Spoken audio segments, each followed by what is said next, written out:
चतुर्थ स्कंद में ही प्रचेताओं की कथा आती है। गृहस्थों को प्रचेताओं की कथा द्वारा बोध दिया गया। भगवान कहते हैं कि तुम मेरे लिए 3 घंटे खर्च करो, मैं 21 घंटे तुम्हारी निगरानी करूंगा। हे जीव, मैं तुझे पाप से रोकूंगा।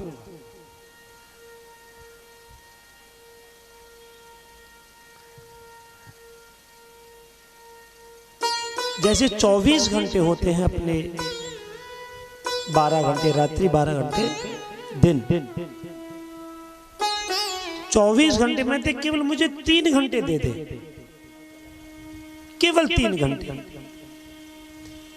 लेकिन हम 3 घंटे तो बहुत अलग की बात है, हम परिपूर्ण रूप से 3 मिनट भी नहीं दे पाते। 3 घंटे तो बहुत बात।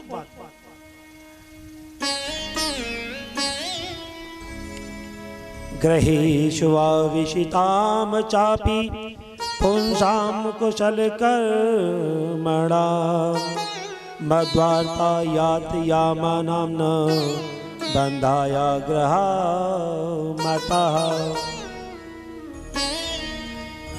कि जो मनुष्य भगवत दर्शन, भगवत दर्पण बुद्धि से कर्म करता है, जिसका समय मेरी कथा वार्ता में व्यतीत होता है, उसके लिए गृहस्थाश्रमी होने पर भी किसी के बंधन का कारण नहीं होता। वह संसार में नहीं, संसार उसमें नहीं फंस पाता है।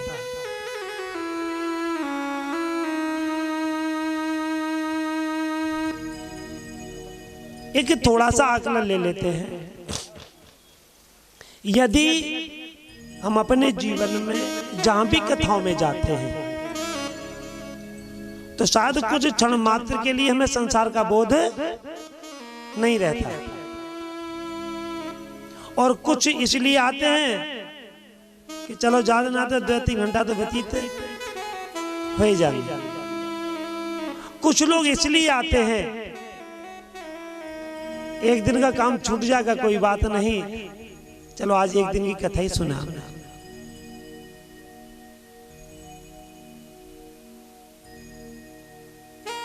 जैसे बिन्नर गांव से चल करके यहाँ पे दोनों आए हैं। वैसा देख भैया बिन्नर की ये राजमार्ग पर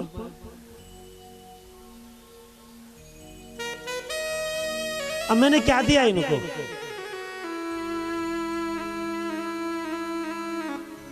अब इनको पता चला कैसे भी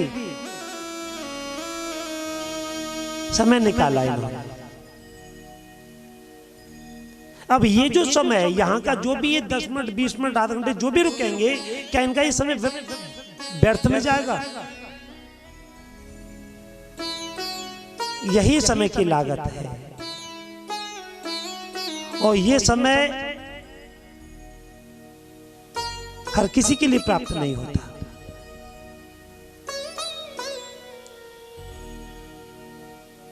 इसी प्रकार प्रचेताओं को तप करते करते 10,000 वर्ष पूरे होने पर भी पुराण पुरुष श्री नारायण भगवान के दर्शन हुए। भगवान ने कहा, हे राजपुत्रों, तुम्हारा कल्याण हो, तुम्हारी सेवा भाव से मैं बहुत प्रसन्न हूं, वर मांगिए।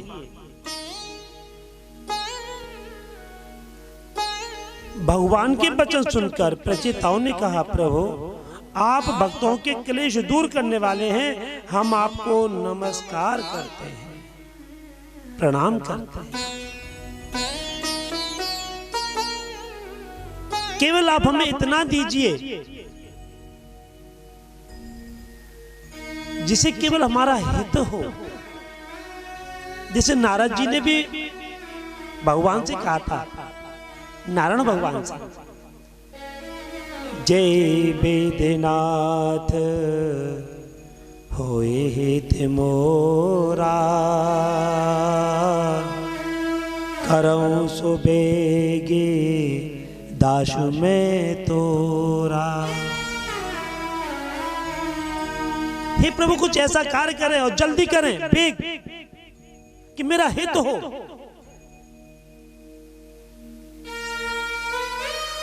और भगवान ने जो नारद जी का हित चाहा उन्होंने वही किया, और भगवान वही तो हमारे साथ करते हैं। लेकिन हमको बुरा लगता है, मन चाही कोई चीज न मिले, मन चाहा रास्ता न मिले, मन चाही गाड़ी न मिले, मन चाहा परिवार न मिले, तो दोषी ईश्वर को ठहरा देते हैं। लेकिन ईश्वर दोषी नहीं है, कहीं ना कहीं हमारा संस्कार करता है, संस्कार करता है। कभी कभी ऐसा भी होता है कि जो हम सोचते भी नहीं है वो हो जाता है, और कभी कभी ऐसा होता है जो हम सोचते हैं वो होता ही नहीं है जीवन में, जीवन भर नहीं होता। और अंत समय एक ही शब्द होता है, सब ठीक है, सब बढ़िया है, लेकिन एक मेरे मन की मन में जा रही है? अब जा रही है तो चली जाने भैया, अब क्या हाथ में क्या होगे? अब सब चीज तेरे मन की है जा, तो फिर भगवान को कौन पूछेगा?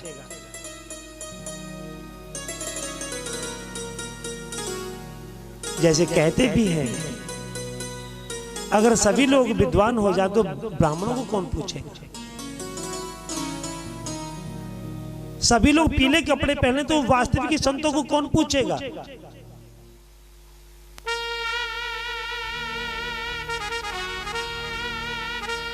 इसी प्रकार अगर कुछ बदलना है तो अपने मन के भावों को बदलिए।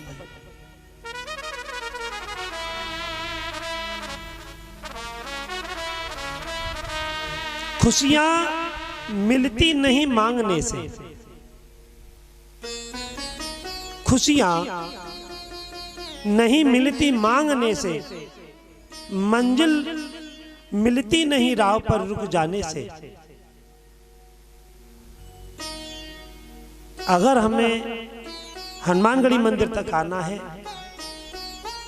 और हम किसी मोड़ पर रुक जाएं, तब कैसे पहुंचे? कैसे? जब दिख रही है थोड़ी दूर हनुमानगढ़ी है, अब वहीं खड़े रहे तो आ जाएंगे? नहीं आ सकते ना।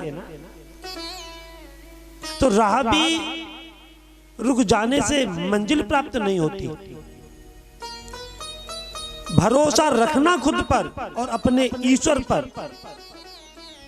सब कुछ देखता है वो वक्त आने पर, वक्त पर देता है, समय पर देता है।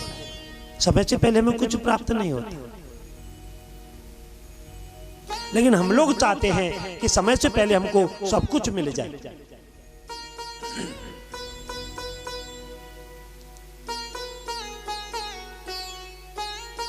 कभी कभी हम विचार करते हैं, देखो वो जरा सा वहां के पास कितनो भगवान ने दो, हम इतने बड़े है गए, हमारी इतनी उम्र है गई, हमारा इतना बड़ा परिवार, और हम पे कछु नहीं। तो दोषी कौन है इसमें? भगवान, पड़ोसी, रिश्तेदार, स्वयं। जिस दिन अपनी स्वयं की गलतियों को निहारना शुरू कर देंगे, जिस दिन हम अपने पापों की गिनती करना शुरू कर देंगे, उतना तुम्हारा भला होना शुरू हो जाएगा। जब तक हम अपनी गलतियों को नहीं गिनेंगे, हम अपने पापों को नहीं गिनेंगे, तब तक हम कोई परम पुण्य कार्य नहीं कर पाएंगे। पुण्य कर्म तभी होगा जब हम अपने पाप कर्मों की गिनती करेंगे।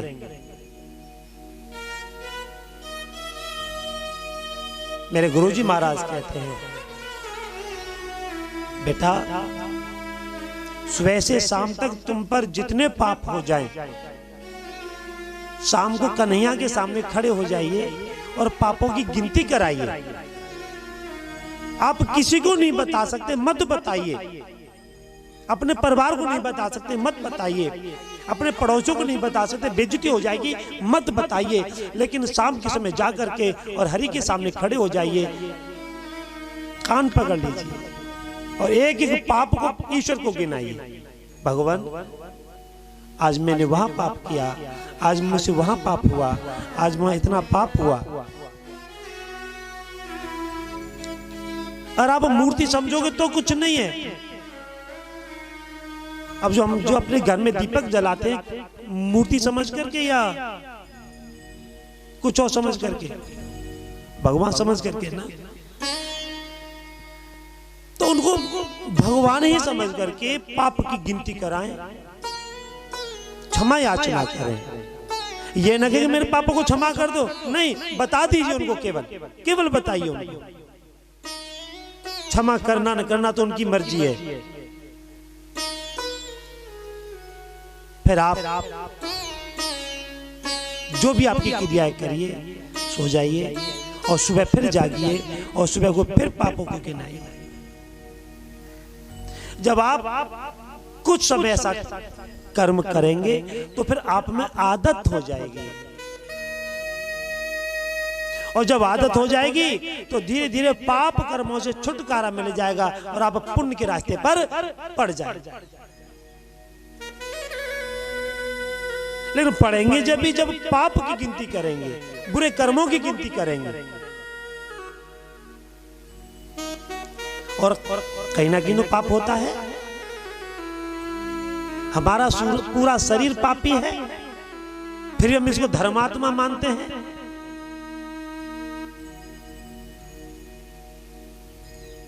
प्रथम दिवस में ही बताया था, आंखों से पाप, कानों से पाप, जिह्वा से पाप, नासिका से पाप, होठों से पाप, हमारे हाथों से पाप, हमारे हृदय से पाप, हमारे उदर से पाप, हमारे पैरों से पाप होता है। फिर भी हम समझ नहीं पाते हमने क्या पाप किया।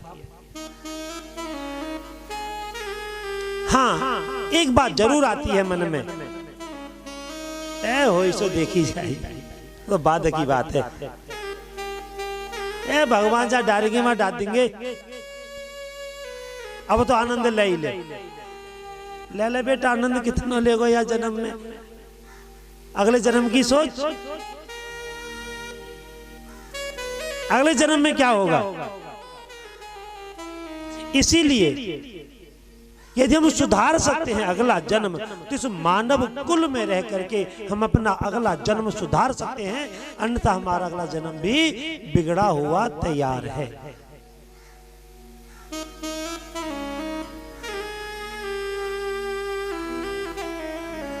अब तुम्हारे मन में विचार आए कि महाराज जी व्यासपीठ बैठेगा, तुम ते ना होते होंगे पाप। होते हैं भैया, मोटरसाइकिल पे जाते मच्छर सीधा पड़ता, रगड़ देते, उसकी हत्या हो जाती है। पहियों तले न जाने कितने कीड़े आते हैं, उनकी मृत्यु हो जाती है। लेकिन जो मैं करता हूं वो तुम्हें बता रहा हूं। अरे ऐसा कहीं पाप हो जाए तो राम राम की धुन लगा जाओ थोड़ी देर के लिए, हरे राम हरे राम हरे राम हरे राम हरे राम, हे भगवान हे राम, हे प्रभु हे प्रभु, ये पाप हो गया। ऐसा आप विचार करें।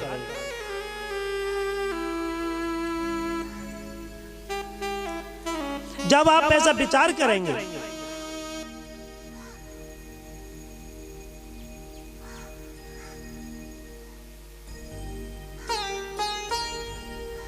तो मेरे को बहुत खुशी होती है, क्योंकि मानव जन्म है। ये मानव जन्म बार बार भरोसा नहीं है कि बार बार हमको मिलेगा।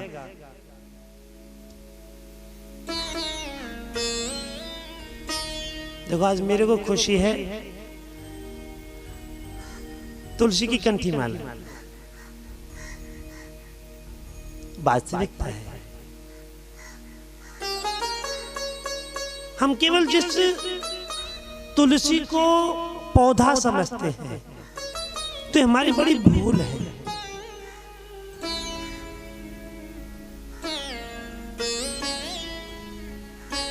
तुलसी धारण करना, कंठ से चंदन लगाना, मस्तक पर तिलक लगाना या बिंदी लगाना। यदि हम वैसे साक्षात नहीं कर सकते हैं तो जब सूर्य नारायण जी के लिए जब अर्घ दें, ओम से सूर्याय नमः, जब आप इस मंत्र से अर्घ देंगे तो जो जल नीचे गिरता है उसी जल में से आप अनामिका उंगली से लेकर के मस्तक पर लगा लीजिए, तो आपका मस्तक सूना नहीं माना जाएगा। भले फिर रोली चंदन नहीं है, कोई दिक्कत नहीं, कोई परवाह नहीं, लेकिन मस्तक सूना नहीं है आपका। वैसे तो हिंदू जाति को बताया है, लेकिन इनमें सबसे श्रेष्ठ ब्राह्मण को बताया। किसी भी ब्राह्मण का मस्तक सूना नहीं रहना चाहिए।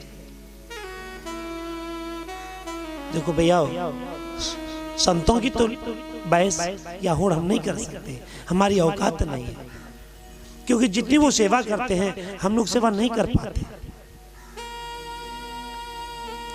उनकी सेवा करने में और हमारी सेवा करने में बहुत बड़ा अंतर है। हम लोग गृहस्थी हैं, झंझट में फंसे हैं। संतों के पास गृहस्थ नहीं है, लेकिन झंझट में वो भी है, थोड़ा बहुत फंसे हैं। मेरे गुरुजी महाराज कहते हैं, संत वही है जो परमार्थ का कार्य करे।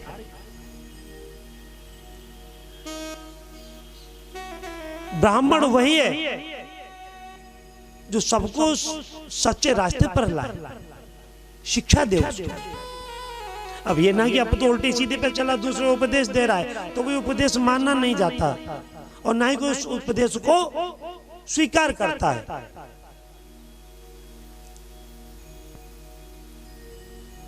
अब हम तो दुपक छुपक करके रगड़ा ले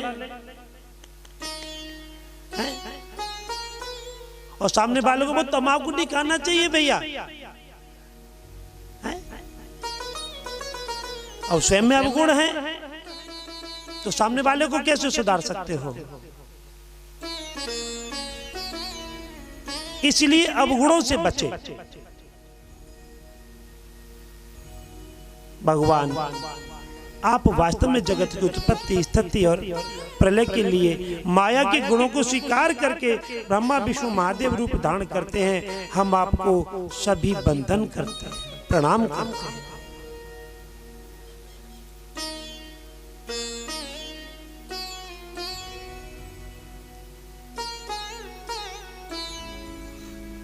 टूटी हुई चीज हमेशा परेशान करती है।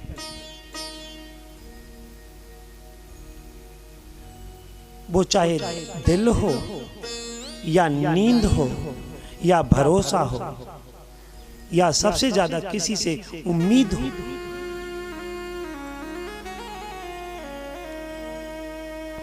और सबसे जो दिल दुखाता है, सबसे बड़ा दिल जो दुखाता है वो भरोसा है, विश्वास। हमने किसी पर अटूट विश्वास किया और वो हमारे साथ धोखा दे जाए तो कितना दुख होगा, कितनी पीड़ा होगी मन को।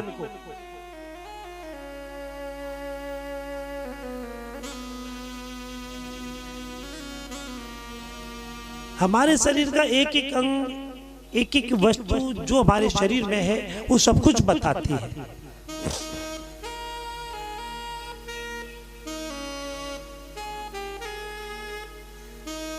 आंसू जिसके भी निकलते हैं, जैसे भी निकलते हैं, आंसू ही तो दर्द बताते हैं। किसका दर्द कैसा है, आंसू बताते हैं।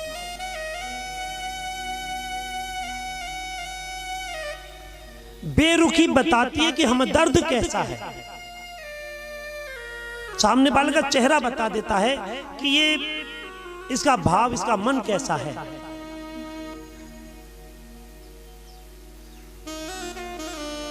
ऐसे मैं इतना बड़ा योगी नहीं हूं, लेकिन मेरे गुरु की कृपा है और गुरु की शरणों से सब कुछ प्राप्त होता है।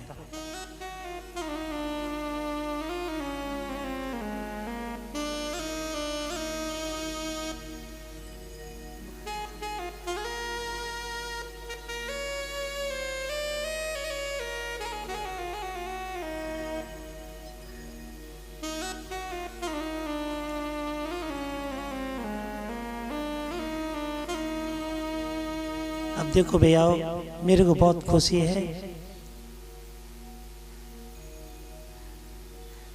कलाई से ये आचार्य जी हैं। अब चाहे भले यहाँ निकल करके जा रहे हो, ये तो मेरे को पता नहीं है, या यहीं तक आए हो।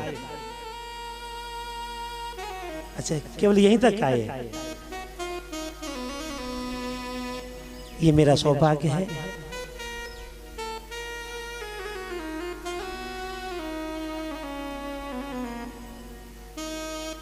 अब ये भी कलाई से यहां तक आए।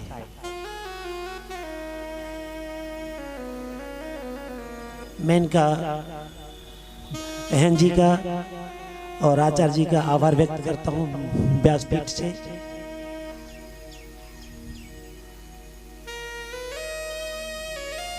मेरा भी ये परम सौभाग्य है जो आप लोग यहाँ पधारे, उसके लिए मैं बार बार अभिनंदन करता हूं आपका।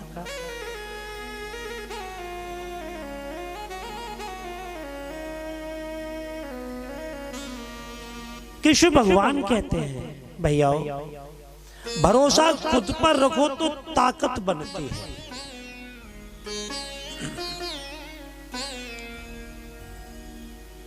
तजन्मतानि कर्माणि तदाओ मनो वचः नरायणेह विश्वात्मा सेव्यते हरिरीश्वरः।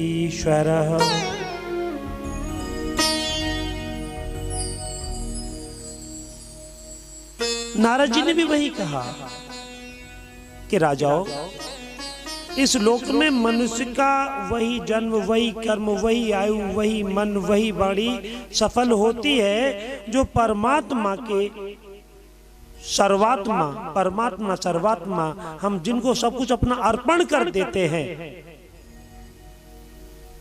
वही तो सर्वोपरि है। अब यहां से पंचम स्कंद की कथा प्रारंभ होती है।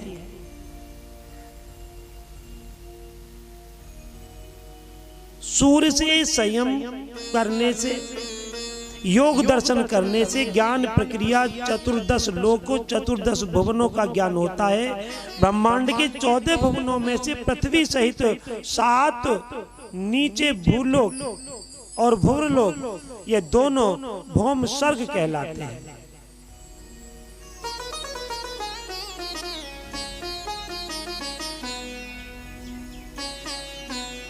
इसीलिए अपने जीवन में हमें कोई भी क्षण बगैर परमात्मा के नाम के नहीं जाने देना चाहिए। क्षण, और हम अपने जीवन में कितने क्षण तो छोड़िए, कितने घंटे, कितने साल प्रभु से वंचित रहते हैं। केवल मंदिरों में गए, जय हो भगवान, बस है वो कल्याण हो गया, पूजा हो गया, नमन हो गया। शरीर की 3 तोड़ करने के बाद जब एक बार प्रभु को प्रणाम माना जाता है। 3 तोड़ जानते हो ना, पिछले वर्ष बताया था शायद मैंने। प्रथम करवत, द्वितीय मस्तक, और तीसरा ये रीढ़ की हड्डी है ना, इसको बिल्कुल नाभि तक बोर्ड के नीचे ले आओ। बिल्कुल ये जो हिस्सा है यहां तक सीध में मोड़ दीजिए, इसको बिल्कुल नीचे हो जाइए। जब एक बार प्रभु को प्रणाम माना जाता है। लेकिन मोटरसाइकिल पे गए, जय हो भगवान, आरती है रही है गो कल्याण, जय हो।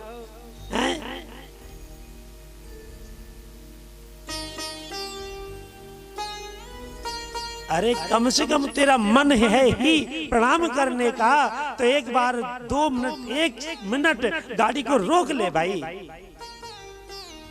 और गाड़ी रोक करके तेरा मन है आरती देखने का, तो नमन कर, जय हो भगवान क्षमा करना, अब मैं चलता हूं। बिल्कुल चला जा, अब कोई परवाह नहीं है।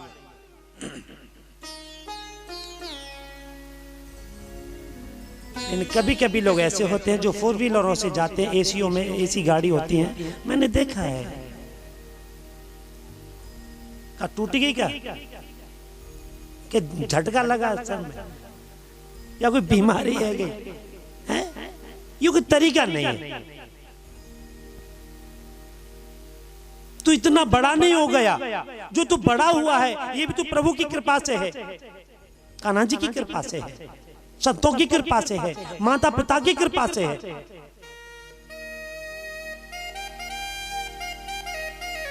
और कहीं ना कहीं तेरे को किसी न किसी ब्राह्मण का भी आशीर्वाद मिला है।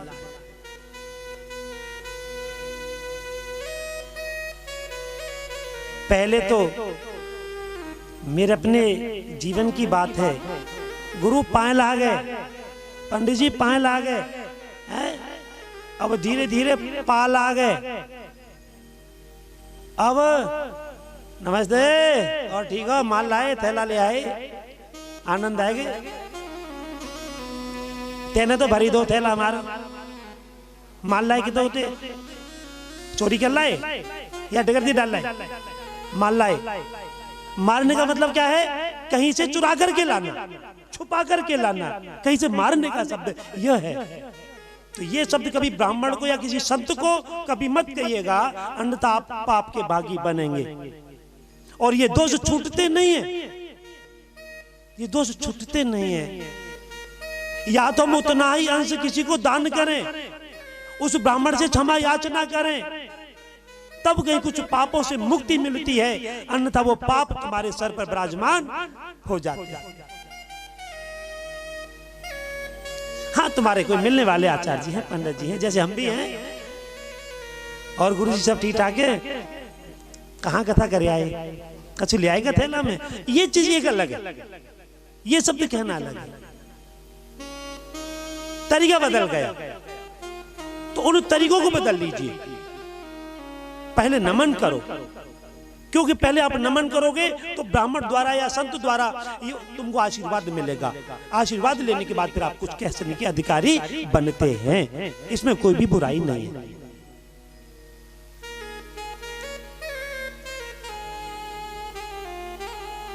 एक घड़ी का मोल ना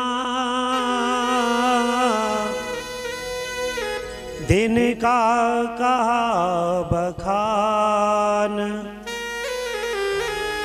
ओ माता इनको ये बिना भजन भगवान। भैया एक बार दो उल्लू विपरीत दिशा से उड़ के आए और एक वृक्ष पर बैठे, और दोनों ही विपरीत दिशा में बैठे हैं, दोनों के मुख विपरीत दिशा में है, और दोनों के पंजों में शिकार है। एक के में मूषक है, एक के में सर्प है, और दोनों की मृत्यु निश्चित है, मृत्यु भी निश्चित है दोनों की।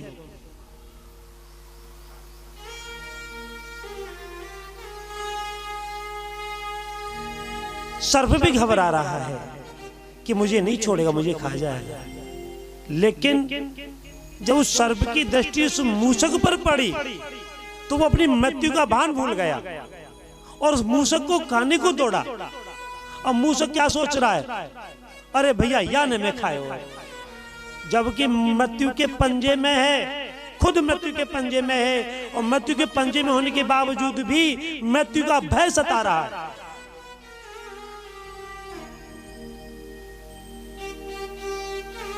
वैसे ये कथा बहुत बड़ी है, मेरे कहने का तात्पर्य केवल यही है, मृत्यु सबको आनी है। ये शरीर भी किसी दिन विदाई ले लेगा, इसका भी कोई बेनामा पट्टा नहीं है कि कभी इस शरीर से प्राण नहीं निकलेंगे, ऐसा नहीं है, ये भी जाएगा। लेकिन ये जो मृत्यु का भय है, ये भी हमें मृत्यु दिन में 2 बार याद करनी चाहिए कि हमारी मृत्यु कब हो जाए, हमारी मृत्यु कब हो जाए ये गारंटी नहीं है। यदि मृत्यु याद रहती है तो भी पाप कर्म थोड़े होंगे आपसे, लेकिन मन है ना मन, और ये नेत्र ये नहीं मानते बगैर पाप किए, ये नहीं मानते साहब। थोड़ी देर को तो आएगा कि नहीं जो भगवान ऐसा नहीं करना चाहिए, मन कहेगा चले चलने को हो सो देखी जाए बात की बात। ये मन दौड़ा ले जाता है, नेत्रों से दृष्टि पड़ती है, मन दौड़ता है और शरीर की दुविधा आ जाती है। मन की दुविधा नहीं है, नेत्रों की दुविधा नहीं हुई, फिर दुविधा हुई तो पूरे शरीर की।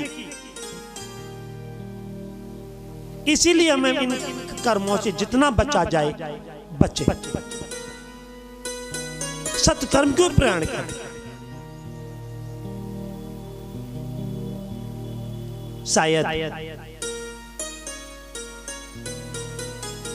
मैंने कल भी कहा था आपसे, मेरे पर कथा कहनी नहीं आती, मैं नहीं जानता कथा करना।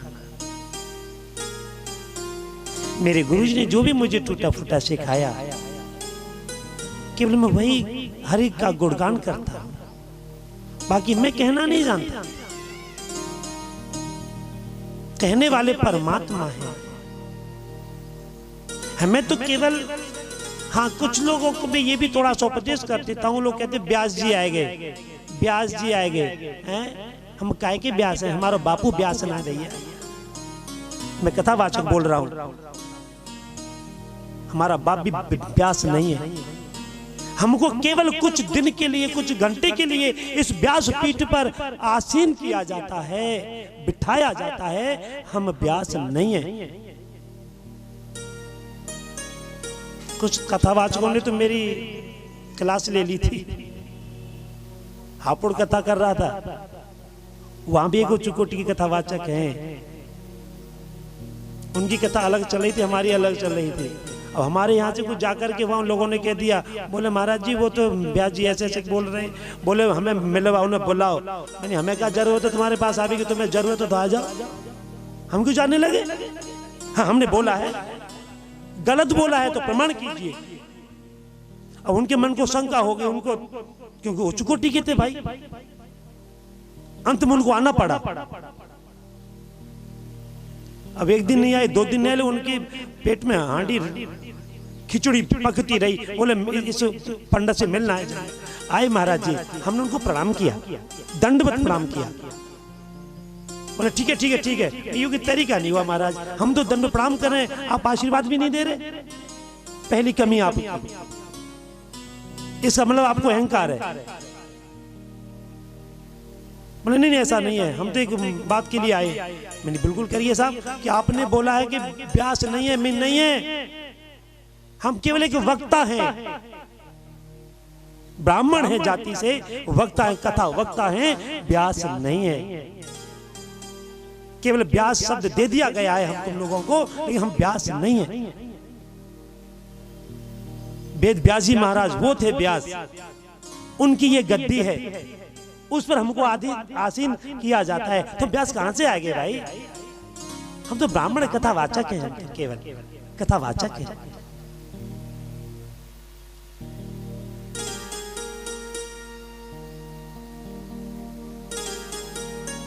शायद इस सतरौली में 14वीं 15वीं कथा है हमारी, लेकिन मैं आप आज तक तुमने मेरी किसी बैनर पर या पोस्टर पर व्यास लिखा नहीं देखा होगा। कथावाचक मैं नहीं लिखवाता, मना कर देता हूं, व्यास मत लिखवाना। कथावाचक है, कथा कर रहे हैं, हम अपने उदर की पूर्ति कर रहे हैं। इसलिए सत्य किसी के मन को गढ़ता नहीं है साहब, सत्य नहीं गढ़ता, सत्य ही बुरा लगता है। मेरे भैया भी बैठे हैं, शायद मेरा कोई शब्द गलत भी हो सकता है, लेकिन जहां तक मेरा शब्द गलत नहीं है। इसीलिए एक मृत्यु का भय सता रहा है, एक मृत्यु के काल में होते हुए भी भोजन की तैयारी में है।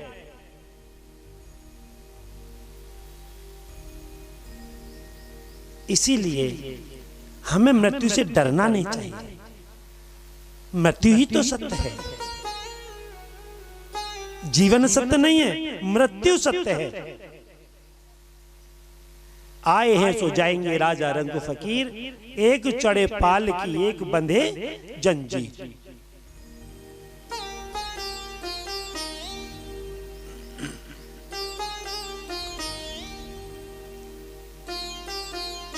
आगे सुखदेव जी कहते हैं राजा परीक्षित, भात क्रोध प्रभोवती लोभात काम प्रजायते,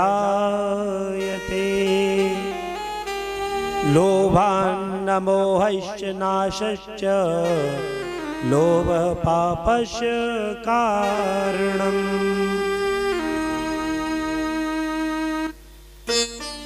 बल्लवाचार्य जी महाराज कहते हैं, सज्जनों, अधिक कामनाओं से किए हुए कर्म का भी नाश हो जाता है, क्रोध से ज्ञान का नाश होता है। इसलिए क्रोध, आलस्य, प्रमाद और लालच, इनसे ब्राह्मणों को दूर रहना चाहिए। वैसे तो मेरे गुरुजी महाराज थोड़ा और उल्टा बोल देते हैं कि सम्मान से भी दूर रहे। यदि सम्मान में हम ज्यादा लालयित होंगे, सम्मान की लालसा होगी, तो हमारे अंदर अहंकार हो जाएगा। अरे अब तो अच्छे अच्छे हमारे, अब तो अच्छे अच्छे हमारे, ये अहंकार ही तो है। मेरे गुरुजी महाराज चरण स्पर्श कराने की मना करते हैं कि चरण स्पर्श नहीं कराने चाहिए। क्यों? कि कौन व्यक्ति कैसा है, कैसे भाव का है, हर किसी से चरण स्पर्श नहीं कराने चाहिए। लेकिन आफत तो ब्राह्मण की हत है भैया, और छुपावे तो आफत, न छुपावे तो आफत। हाँ जी, ना जी, बोलना पड़ेगा, जोर से बोलना पड़ेगा। त्रिविधम नरक शीद द्वारम नाशनम मातमनः, काम क्रोधस्तथा लोभस्त युष्मादेतत्रयतय जयेत। बुद्धिमान लोग चंचल चित्त का भरोसा नहीं करते। बुद्धिमान लोग चंचल चित्त का भरोसा नहीं करते, और जिनका चंचल चित्त होता है वो बुद्धि में प्रविष्ट नहीं होना चाहता, बुद्धि को ग्रहण नहीं करना चाहता।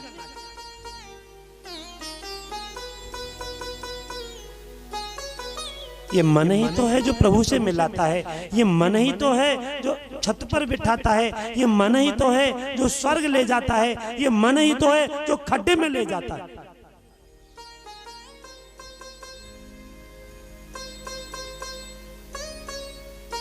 मैं इस दोहे को हर कथा में सुनाता हूं, आपको याद है ना?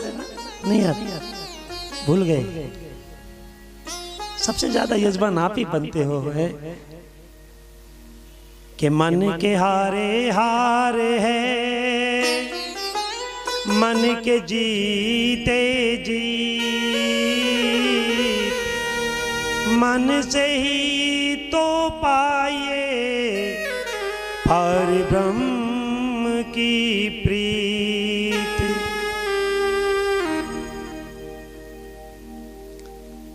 इस संसार में जो भी लोग मेरा मेरा तेरा जो करते हैं, वो न मेरा है न तेरा है। हमेशा अपने जीवन में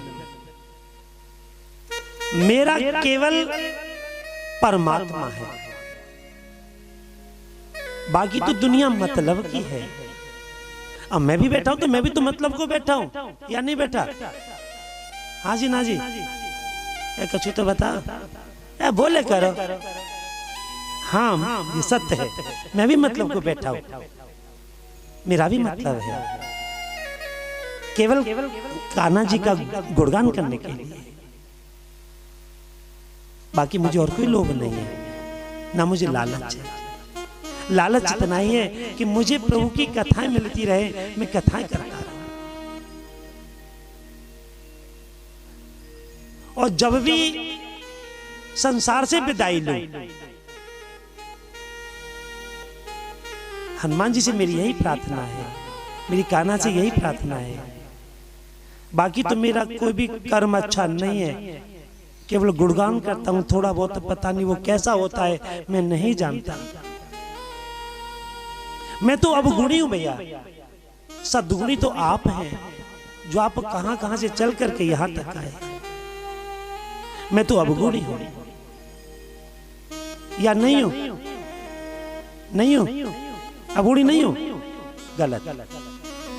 कवि साहब के दोहे पर चलिए, बुरा देखने में चला बुरा न मिलिया कोई, और मन जो खोजा अपना तो मुझसे बुरा। अब मैं अच्छो कहां से है वो भैया, विचार किया जाए। हम आपको अच्छा मानते हैं, लेकिन है नहीं। अच्छे तब होंगे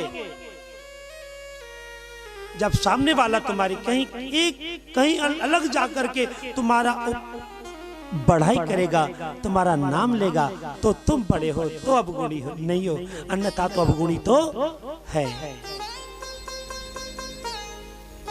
अब मेरे में अवगुण नहीं, मैं परेशान करता रहता हूं आपको, राधे राधे भी बुलवाता हूं, तालियां भी बजवाता हूं। अब मैं तो बैठा रहता हूं चुपचाप, आपको परेशान करता रहता हूं। ये अवगुण नहीं है,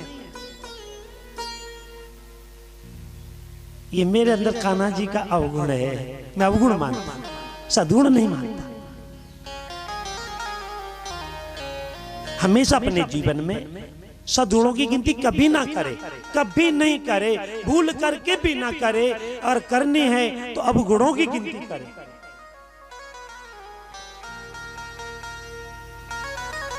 बोलना पड़ेगा, जोर से बोलना पड़ेगा।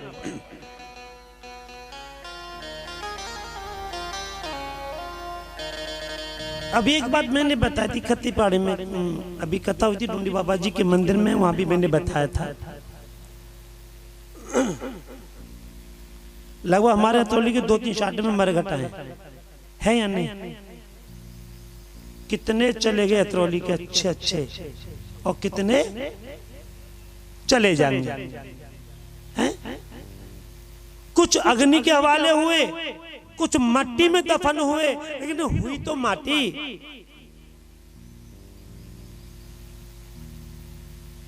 या नहीं?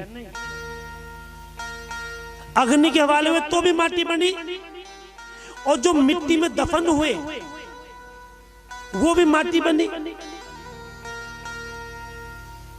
माटी में मिले माटी, पानी में मिले रे पानी, अरे अभिमानी यही तो है जिंदगानी। और जिनको तुम अपना अपना कहते हो, मेरा मेरा कहते हो, यही भी दुविधा का कारण है।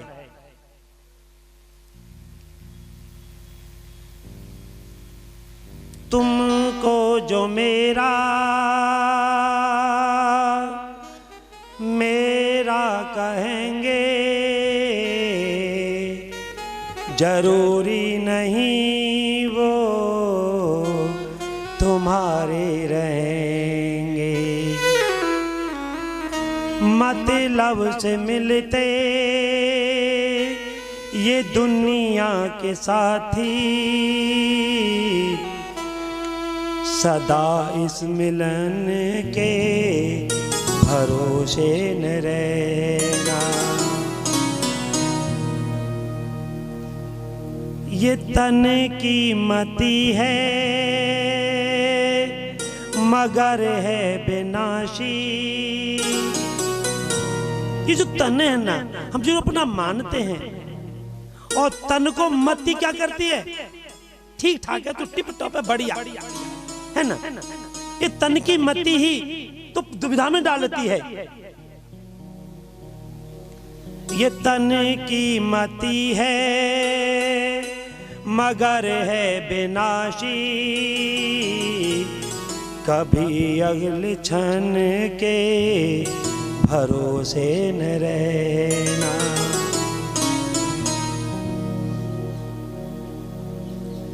एक क्षण में भोगी, एक क्षण में योगी,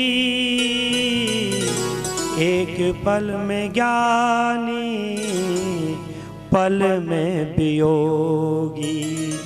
अभी तो कह रहे हम गृहस्थी हैं, पत्नी बच्चे हैं, भोगी हैं, और नेक देर में जय हो भगवान कहते मतलब ना, योगी बन गए बड़ा जल्दी।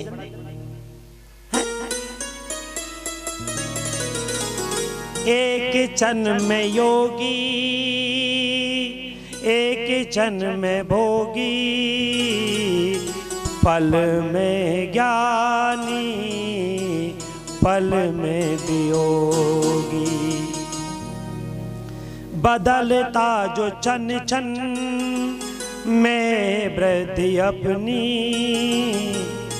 कभी अपने मन के भरोसे न रहना।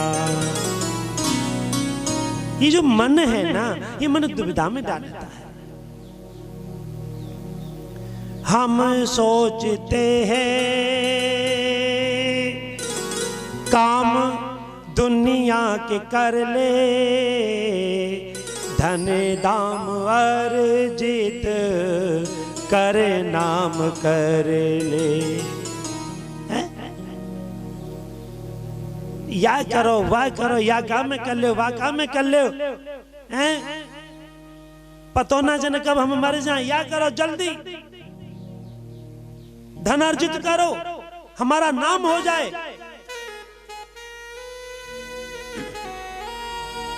हम सोचते हैं काम दुनिया के कर ले, धन दाम अर्जित कर नाम कर ले। फिर एक दिन बन के जोगी रहेंगे,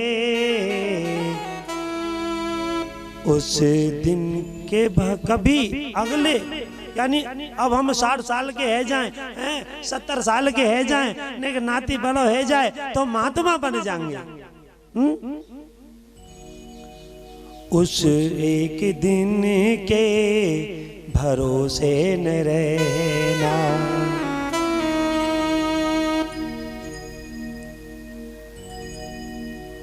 इसीलिए मैं कहता हूं भैया, अपने जीवन में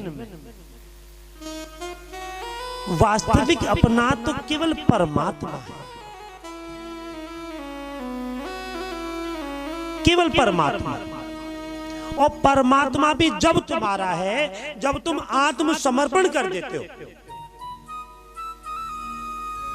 और जब तक आत्मसमर्पण नहीं करोगे तब तो कुछ भी नहीं है।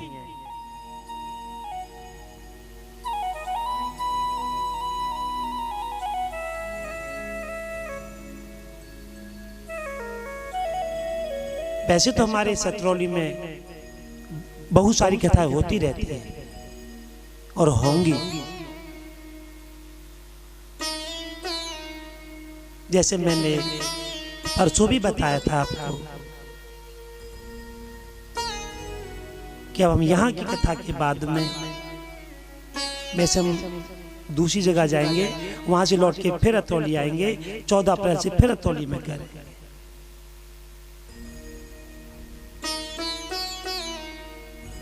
तो कथाएं तो निरंतर चलती रहती हैं, श्रोतागण पहुंचते रहते हैं। काहे? सुनने के लिए, श्रवण करने के लिए नहीं, सुनने के लिए। और जब भी कोई कथा दिमाग में आती है, कोई पॉइंट समझ, अरे हाँ कि तो सुन रखो है, हमने सुन लिये, ये माँ सुनी हमने, वो फलाने कथावाचक है, वो थे, है?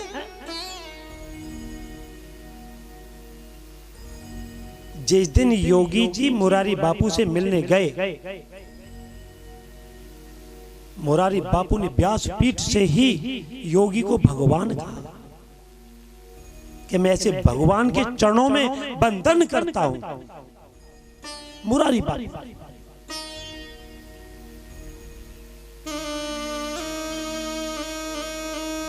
योगी जी ने कहा कि मैं भगवान नहीं हूं, मैं तो केवल गोरख पीठ का अध्यक्ष हूं। वह मुझे बिठा दिया है। और योगी तो लोग कहने लगे मैं तो, यानी योगी ने अपने आप को बड़ा नहीं माना। योगी जी ने अपने आप को ये नहीं कहा कि मैं बड़ा हूं, मठाधीश हूं मैं, नहीं कि बोला मैं भगवान नहीं हूं, मैं तो केवल उस गोरखनाथ मंदिर का मुझे अध्यक्ष बना दिया गया है, मैं भगवान नहीं हूं, मैं योगी नहीं हूं। फिर भी मोरारी बापू ने कम से कम 2-3 बार उनको व्यासपीठ से प्रणाम किया। उनके चरणों में, मैं इन तुम्हारे चरणों में, ऐसे कहकर के प्रणाम किया। और ये कुछ कोटि का वक्ता व्यासपीठ से ऐसे बोले तो समझो उसने चरण ही छू लिए।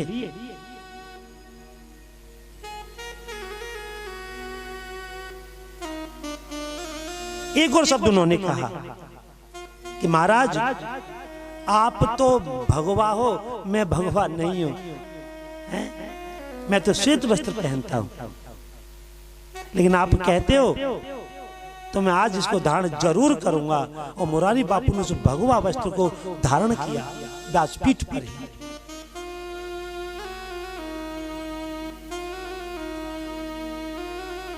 जब एक संत की मानना कर सकता है तो क्या उस साधारण मानव उससे शिक्षा नहीं ले सकते?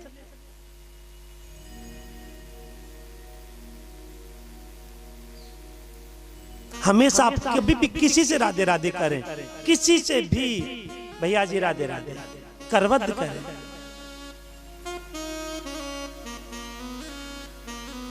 करवत पर मेरे को सारांश याद आ गया, सुना दो मनो तो सुना दो। बोलना पड़ेगा, जोर से बोलना पड़ेगा।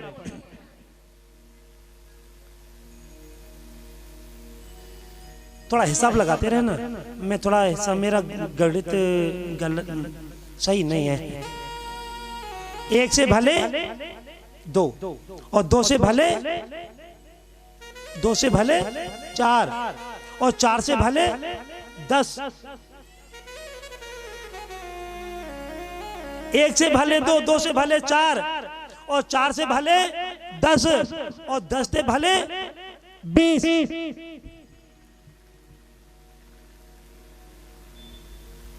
और 20 से भले 64।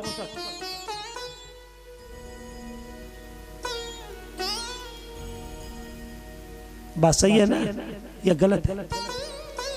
1 से भले 2, 2 से भले 4 और 4 से भले 10 और 10 से भले 20 और 20 से भले 64 और 64 से भले 7 करोड़। अब तो कुछ हिसाब अटपटो से है गो ना भाई, है गो ना? बोलो बोलो, आओ समझ में नहीं आओ, नहीं आया बता दे। 1 से भले 2 और 2 से भले 4, 2 नैना तुम्हारे 2 नैना हमारे। 1 से भले 2, 2 से भले 4 और 4 से भले 10 और 10 से भले फिर तुम्हारे 10, 10 और 10, 10 से भले 20 और 20 से भले 64, 32 दांत तुम्हारे, 32 दांत हमारे। अब 7 करोड़, 3.5 करोड़ रोम तुम्हारे और 3.5 करोड़ रोम हमारे। जब होता है राधे राधे, जब आनंद आता है, इससे पहले आनंद नहीं आता। मत बजाओ, मैं क्या कह रहा हूं, मेरी बात अच्छी थोड़ी। भैया ऐसा जरा इनको ज्यादा परेशान करेंगे तो गेहूं ना आएंगे कह लेते।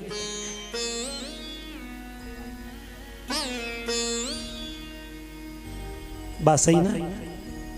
तुम बहुत जल्दी भूल गए, अभी खती पाड़े में ही सुनाएगी बात मैंने, शायद बहुत जल्दी भूल गए। आनंद आता है, धन्य है आपको। हम जितना, यदि हमें 7 करोड़ प्रसन्न करने हैं तो पहले हमें 1 से 2 भले करने होंगे, तब 7 करोड़ प्रसन्न होंगे।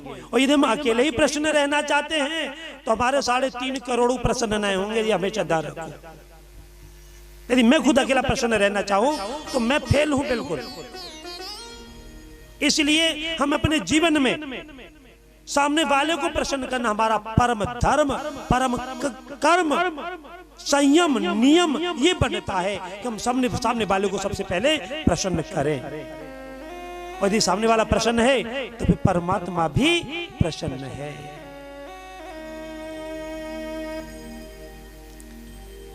पग पग में फूल खिले, हर खुशी आपको मिले, कभी ना हो दुखों का सामना, यही मेरी आप सबको शुभकामना। भैया मैं आपको कुछ नहीं दे सकता, केवल कान्हा जी के चरणों में नमन करके केवल आप लोगों ने प्रार्थना कर सकता हूं। इसी प्रकार हमेशा कभी भी अपने माता पिता के लिए आप प्रार्थना करें, माता पिता के चरणों में प्रार्थना करें।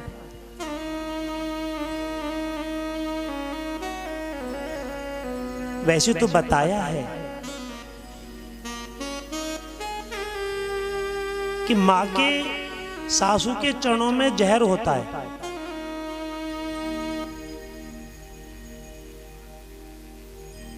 अब तो एक धोती को ठोक पकड़ो ले है गो। मुझे संत जी बताते हैं, जिन संत जी के मैं सानिध्य में रहता हूं, अब मुझे बहुत आनंद आता है। और वो बहुत ही रहस्यमयी संत हैं, बड़ा आनंद आता मुझे उनके साथ। वो ये कहते हैं मुझसे कभी कभी, तो बोले पंडित जी को ऐसा ना हो तुम भगवा बन जाओ हमारे संग। मैंने महाराज जी तुम चाहोगे तो हम ऐसा कर लेंगे, कोई बात नहीं। बोले ना ना ना, तुम यही वेशभूषा में रहो, लेकिन मिलते जुलते रहिए, हमसे मिलते जुलते रहिए। आप अपना काम कीजिए और हमको अपना काम करने दीजिए, लेकिन मिलते रहिए। मैं समझ गया उनकी भाषा को कि आप कृपा दृष्टि पाते रहिए, हमारे आते रहिए। अब इसी किसी ऐसे संत का कहना कितना मार्मिक शब्द हो गया, कितना मार्मिक शब्द हो गया। परीक्षित जी महाराज सुखदेव जी से यूं ही प्रसन्न नहीं हुए, और सुखदेव जी परीक्षित जी से यूं ही प्रसन्न नहीं हुए। परीक्षित जी महाराज ने न जाने कितने विद्वानों के पास गए, कितने ब्राह्मणों के पास गए, उनके मन को संतुष्टि नहीं हुई। लेकिन सुखदेव जी महाराज को देखते ही मन प्रफुल्लित हो गया कि ये मुझे प्रसन्न कर सकते हैं, ये मुझे मुक्ति दिला सकते हैं।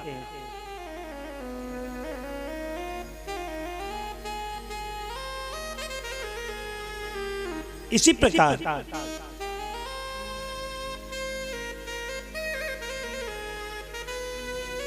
अपने जीवन में आगे जड़ भरत जी महाराज की कथा आती है। यहां पर भी मैं थोड़ा सा प्रकाश डालूंगा भैया। जड़ भरत जी महाराज थोड़ी मोटी बुद्धि के हैं,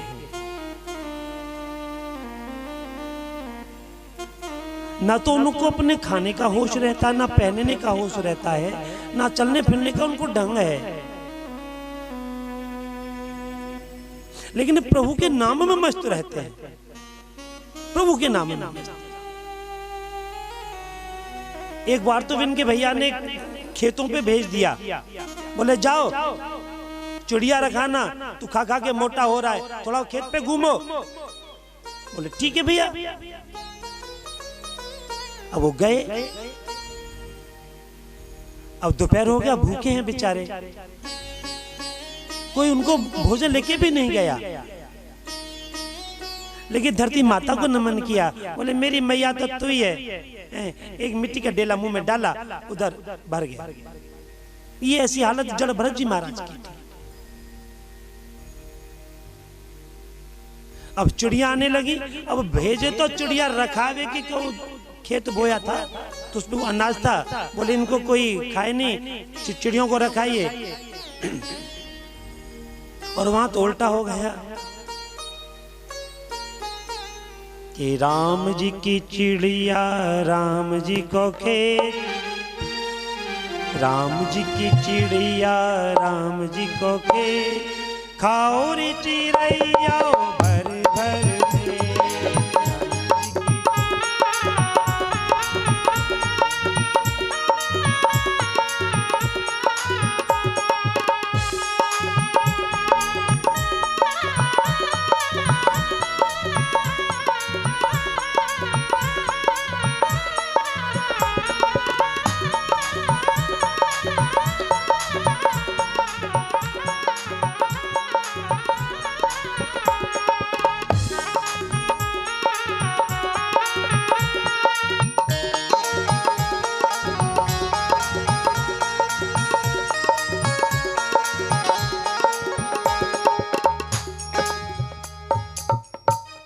बोलना पड़ेगा, जोर से बोलना पड़ेगा। राम जी की चिड़िया राम जी को खेत, खाओ रे चिड़ैया भर भर पेट। मैं सोच रहा हूं आगे चल करके कुछ कथा ऐसी किसी की हर किसी की समझ में नहीं आता। आध्यात्मिक शब्द हर किसी के समझ में नहीं आता, लेकिन मैं कोशिश कर रहा हूं कि वो समझ में आए और उसका आप लोग पालन करें, उसका आप प्रचार प्रसार करें, आनंद आएगा। बाकी संगीत वाले तो बेतेरे घूम रहे, बस बिना तो रोटी खवा दो बिठा दो तैयार।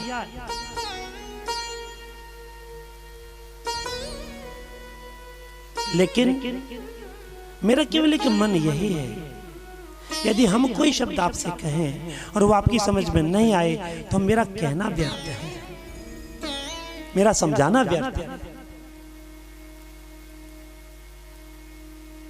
फिर मैं काय का कथा बकता रहा, काय का कथा वाचक रहा। कोई शब्द हमने कहा और तुम्हारी समझ में नहीं आया तो यहां बैठना मेरा बेकार है।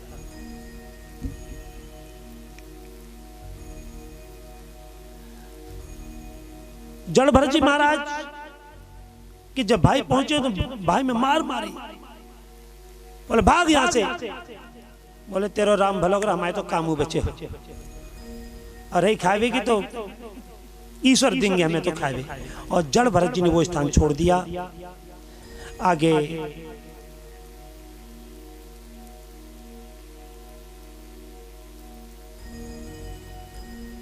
अपना आश्रम बनाया, वही रहने लगे। जब वहां रहने लगे तो शावक यानी हिरण का बच्चा, एक हिरणी थी, वो नदी को पार कर रही थी, गर्भवती थी, इस पीछे शेर था, शेर खाने को दौड़ा, नदी में हिरणी चली गई और उसका गर्भपात हुआ। और उस बच्चे को लेकर के जड़ भरत जी महाराज अपने यथास्थान पर आ गए, कुटिया पर आए और उनकी देखभाल की। उस बच्चे को अपनी भाषा शैली सिखाने लगे, जो खाते हैं वही उसको खिलाते हैं। आप स्वयं परेशान रहे, उस बच्चे को परेशान नहीं रखना चाहिए। और उनकी इतनी आसक्ति उस बच्चे में हो गई। एक दिन हिरणों का झुंड आया, बोले कहाँ पड़े हो? अरे हम तो तुम्हारी बिरादरी के यहाँ हैं। तो बिरादरी को असर बहुत जल्दी आ जावे, अपनी जाति का असर बहुत जल्दी आता है। संत संतों में दौड़ते हैं, लेकिन एक ब्राह्मण जाति कैसी है जो आपस में मिलन नहीं चाहती। बोलना पड़ेगा, जोर से बोलना पड़ेगा। ये ब्राह्मण जाति एक ऐसी है जो आपस में नहीं मिलना चाहती, बस वो यही चाहती है वो कछुना है मैं, वो कछुना है वो का जाने मैं जानू। ब्राह्मण जाति केवल एक ऐसी है। तो हिरणों के बच्चों ने विचार किया कि वास्तव बात तो सही है, मैं यहाँ रोटी के टुकड़े खाता हूँ, बासी टुकड़े खाता हूँ, कभी चने मिल जाते हैं, कभी सूखी दाल मिल जाती है। वो बच्चा कूद करके अपनी जाति में जा मिला और उनके साथ चला गया, और जैसे उनके साथ गया उसके साथ जड़ भरत जी ने उसकी याद में अपना प्राणांत किया और उनको अगला जन्म मृग योनि ही मिली। जब मृग योनि में वो कुछ घूमने लगे, कुछ समय के पश्चात उनको पूर्वार्ध भान हुआ। बोले ये मैंने क्या किया, मैंने अपनी सारी तपस्या भंग कर दी और मैं मृग के चक्कर में मृग योनि में आ गया। उन्होंने नदी के किनारे जाकर के और भगवान नाम में अपने शरीर का फिर प्राणांत किया, उनको फिर मानव योनि मिली।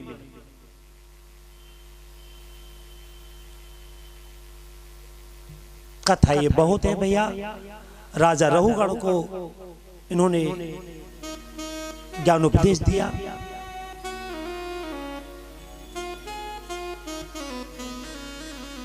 और वैसे बताते हैं इन्हीं जड़ भरत जी के नाम पर हमारे देश का नाम भारत देश पड़ा।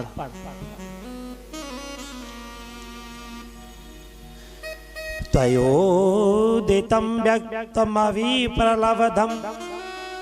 भारतो समे स्वादधिवीर्भारः गन्तुर्यदि शादधि गम्य मधुवा पीबेति रासो न वेदां प्रवादः।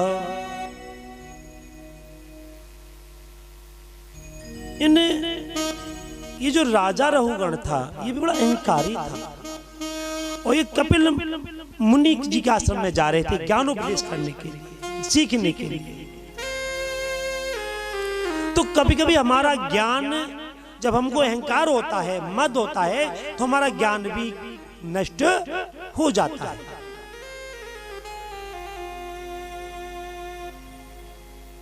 वैसे मेरे गुरुजी का मेरे को आदेश है कि जहां पर तुम रहते हो या जहां तुम्हारी अपनी जान पहचान है वहां ज्यादा दिखावा मत करना।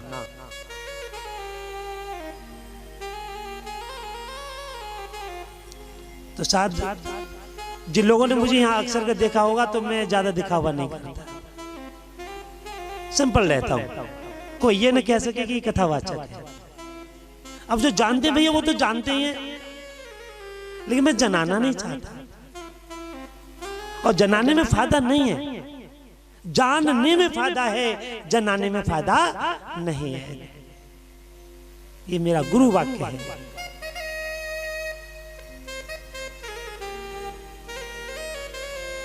जानने वाला तो अपने आप जान जाएगा।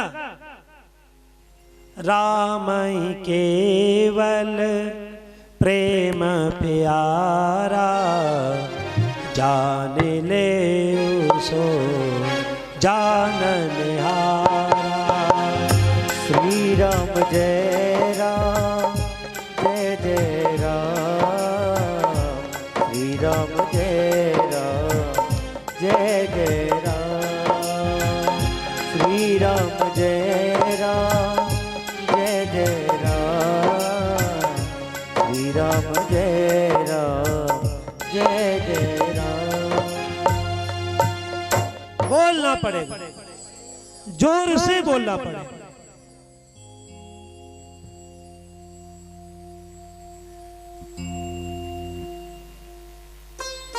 आगे भगवान जैसे रखे हमको, हमें वैसे रहना चाहिए।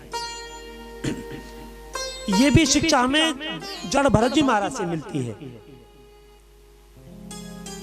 उनको परेशान किया गया, दुखी किया गया, भूखा रखा गया, लेकिन उन्होंने किसी का बुरा नहीं माना, किसी का बुरा नहीं माना।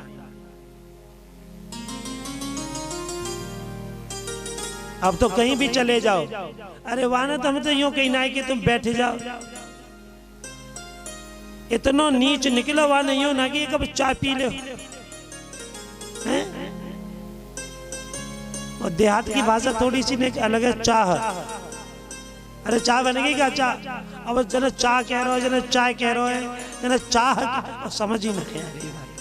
कुछ लोग अभी आप देहात में अभी ऐसे, अरे चाहना रखनी है, चाह पीनी है, चाह रखनी है तो कृष्ण की रखिए, राधा जी की रखिए। ये चाह, ये जो चाहना है ना, ये जो चाह है ना तुम्हारी, ये भगवान पूर्ति करेंगे। लेकिन जो संसार की जो चाहना है, ये तुमको खड्डे में डाल देगी, दुविधा में डाल देगी, परेशान करेगी। या नहीं करेगी? वैसे तो बताते हैं कि धीरे धीरे धीरे धीरे धीरे धीरे अपने जो हमको शुरू से आदत पड़ी होती है, जो शुरू से आदतें पड़ी होती हैं, वो आदत हमें परेशान कर लेती है।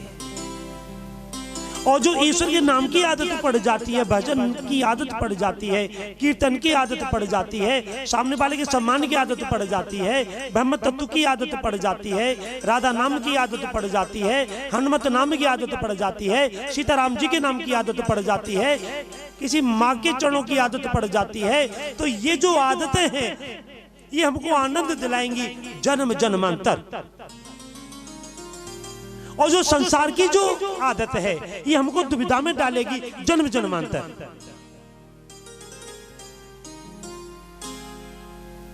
इसीलिए हम अपने जीवन में ऐसी आदत डालें, ऐसा कर्म करें जो हम दुविधा में न फंसे।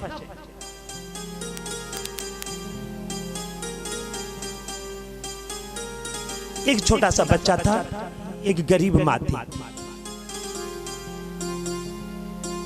उनके पास एक दिन का भी खाने का भोजन नहीं था। एक दिन का भी, एक दिन का तो छोड़िए साहब, एक झाग के एक समय के लिए भी भोजन नहीं था उनके। जो भी मेहनत मजदूरी कर लेते थे वो उनको मिल जाता था। एक बार माँ गई, उनको कई दिन भूखे निकल गए। एक दिन उनको मजदूरी भी मिल गई और मजदूरी उस माँ को 3 रुपए मिले। किसी ने उनको कुछ नहीं दिया। पास में कहीं मेला लगा हुआ था। जब मेला लगा हुआ था, बच्चे ने जिद की, बोले माँ मैं मेला देखने जाऊंगा। माँ की आंखों से सुखधारा बहने लगी। बोले बेटा ये केवल 3 रुपए है हमारे पास, और 3 रुपए से कुछ भी नहीं खरीद सकते। लेकिन फिर भी बच्चे ने जिद की। माँ उस बच्चे को लेकर उस मेले में गई। उस मेले में जाकर के बच्चे की दृष्टि खिलौने पर पड़ी।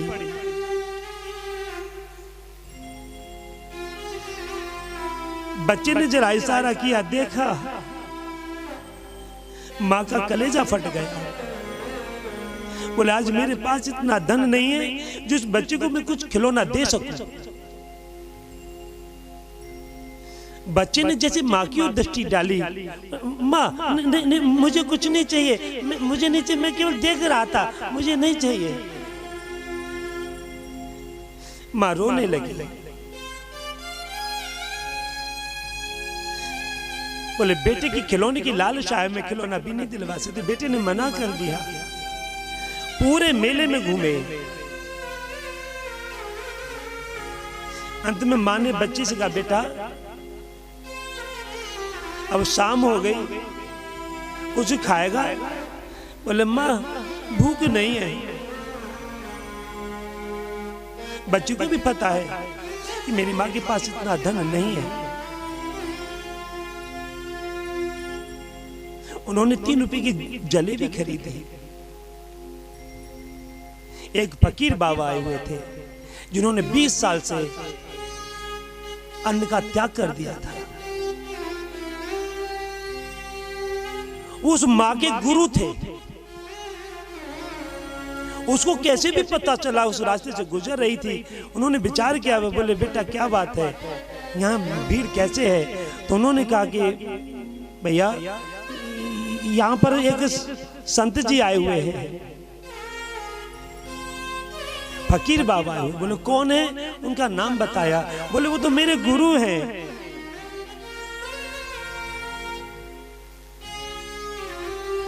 माँ बहुत रोई, बेटा भी रोया। बोले माँ क्या हम गुरु जी से मिल सकेंगे?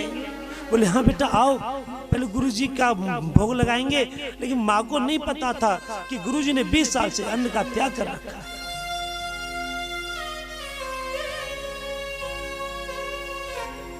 भैया जब वो माँ गई बच्ची को लेकर के, वहां पर 2-3 व्यक्ति खड़े थे। उन्होंने उस माँ में धक्का दिया। ए बुढ़िया कहां जा रही है? गुरुजी तेरे से नहीं मिलेंगे। बोले भैया मेरे को धक्का क्यों दे रहे हो? ये है तो मेरे भी गुरु ना।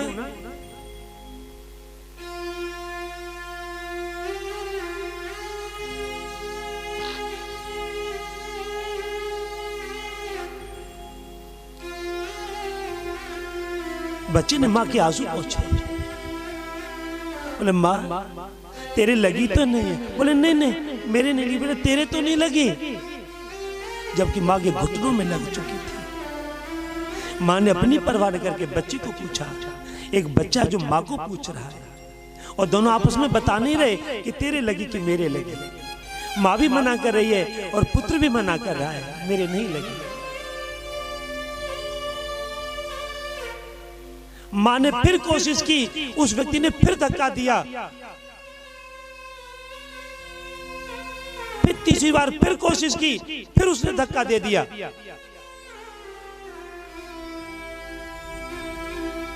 मां बच्चे को लेकर के वहां से लौटने लगी।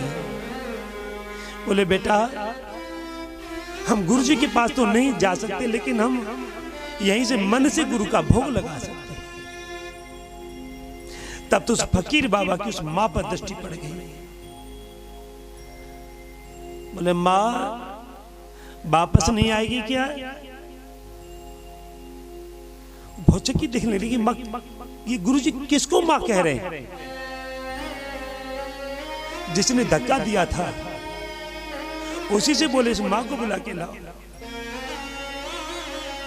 इसके हाथ में कुछ लगा हुआ है, बुला के लाइए इसको। मां के हाथ कंपन है, रो रही है, बच्चा भी रो रहा है। उनके पास गई, गुरुजी के चरणों में नमन किया। गुरुदेव आज तुमने मुझको बहुत दिनों में दर्शन दिए। बोले क्या लेके आई है? बोले मैं तुम्हारे लिए भोग लगाने के लिए लाई। गुरुजी को पता था इसके पास क्या है। गुरुजी ने कहा कि तू भूखी है ना, तेरा बेटा भूखा है ना कई दिनों से।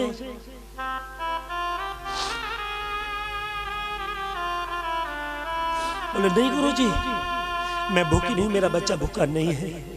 बच्चे ने कह दिया नहीं बाबा मैं भूखा नहीं हूं।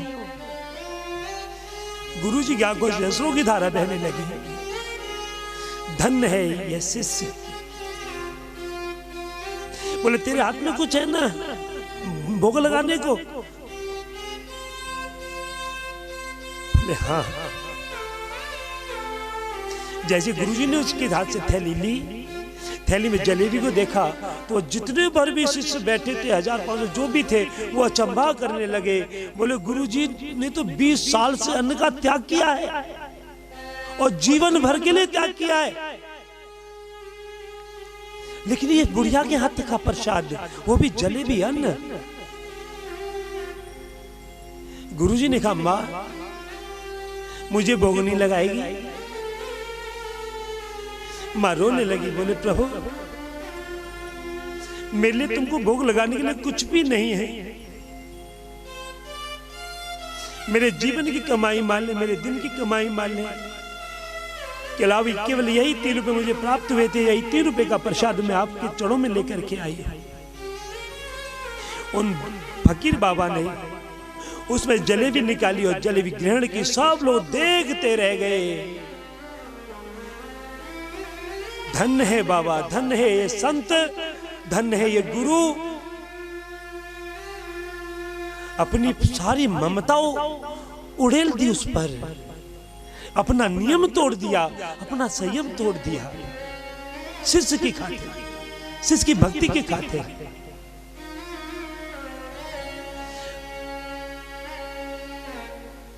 जिसने धक्का लगाया था उस मां में, वो आकर के उसने मां के चरण छुए। मां तू धन्य है। बोले क्यों? बोले गुरुजी महाराज ने 20 साल से अन्न का त्याग कर रखा है, वो भी आज जीवन के लिए त्याग किया था, और आज 20 साल बाद तेरा ग्रहण कर लिया इन्होंने। तू कितनी सौभाग्यशाली है, तू धन्य है मां। भैया मेरे कहने का मतलब केवल यही है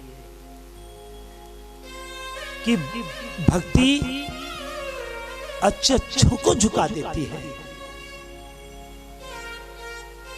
उन 3 रुपयों की जलेबी ने कितने उच्च कोटि के फकीर को भी झुका दिया है, जिसने कितना बड़ा नियम कर रखा था, ऐसों को भी झुका दिया।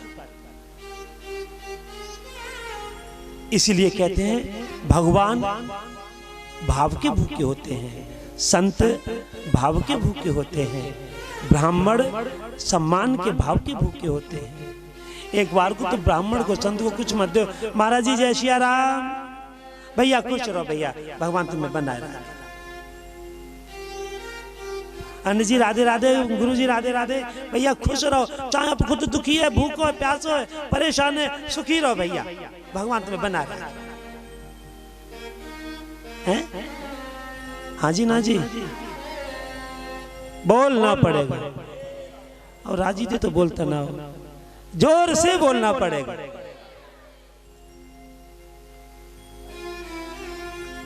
आगे सुखदेव जी कहते हैं राजा परीक्षित, नरकों का विवरण आता है, और ये 29 प्रकार के नरक बताए गए हैं। आगे अजामिल जी की कथा आती है। अजामिल महान प्रकार विद्वान है, पत्नी भी इनकी सुलक्षणा है, लेकिन ये विद्वत्ता होते हुए भी, विद्वान होते हुए भी एक वेश्या के चक्कर में पड़ करके इनकी विद्वत्ता का नाश हो गया, और उस वेश्या से 9 पुत्र हुए।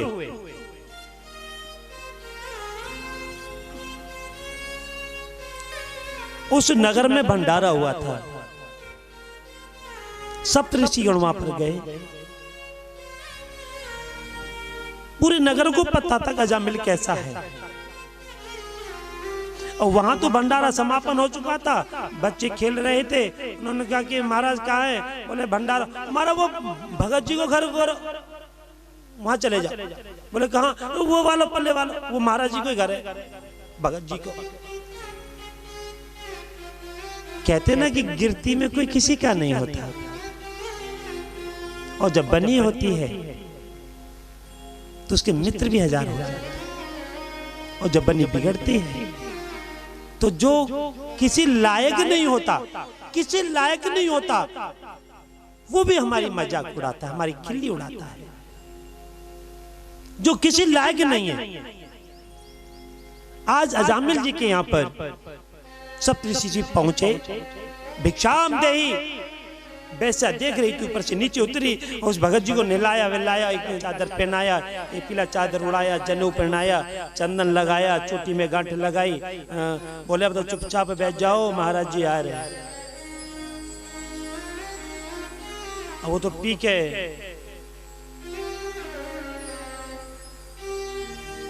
फिट थे, लगाते थे, शराब पीने लगे थे, मांस खाने लगे थे।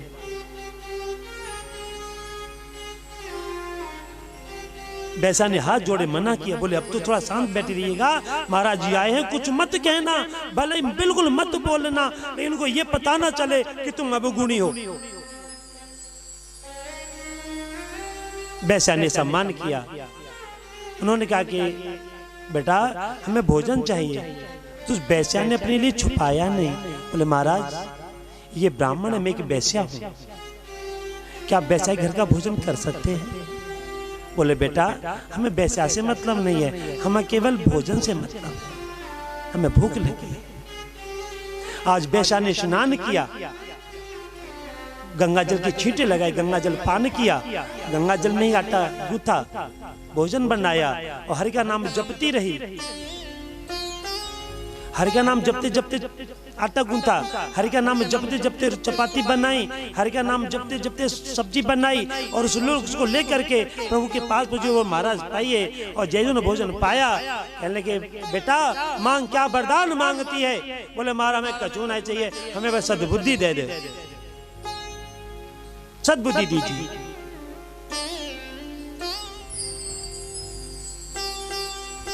उस अजामिल चुप बैठे हैं। सप्तर्षियों ने कहा कि ठीक है बेटा हम तुझे वरदान देते हैं, तेरे क्या बेटा है? बोले 9। बोले एक और बेटा तेरे उत्पन्न होगा। बोले बाबा यही वरदान है, मत दे, 9 को पालते पालते परेशान, या एक और उकाते लाएंगे हम। बोले सुन, इस जब तेरा 10वां पुत्र हो, इसका नारायण नाम रखना, यही तेरा कल्याण करेगा।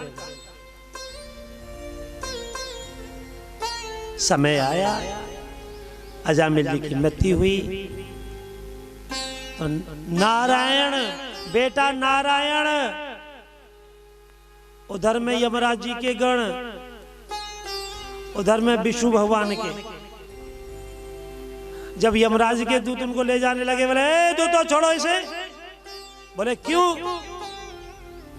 बोले ये तो हरिधाम जाएगा। बोले ये यमलोक जाएगा। बोले ये हरिधाम जाएगा। अब तो इनमें लड़ाइयां होने लगी। बोले इसे पाप किया है। बोले किया होगा, अंत समय नारायण नाम लिया है, इसलिए परम धाम जाएगा।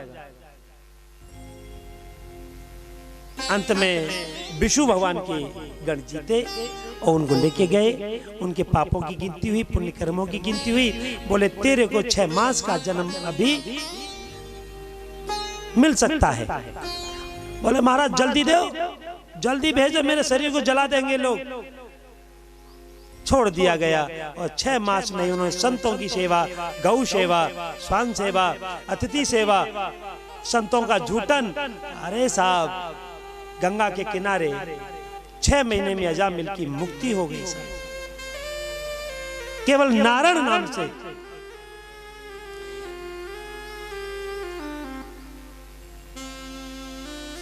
सांकेत परिहास्यं वा स्त्रोतं हेलनमेव वा वैकुंठं नाम ग्रहणमेष सागरं विदो पतितेष खिलो भव भग्नः संदष्ट सतप्त आहतः हरिरित्यवशेनाः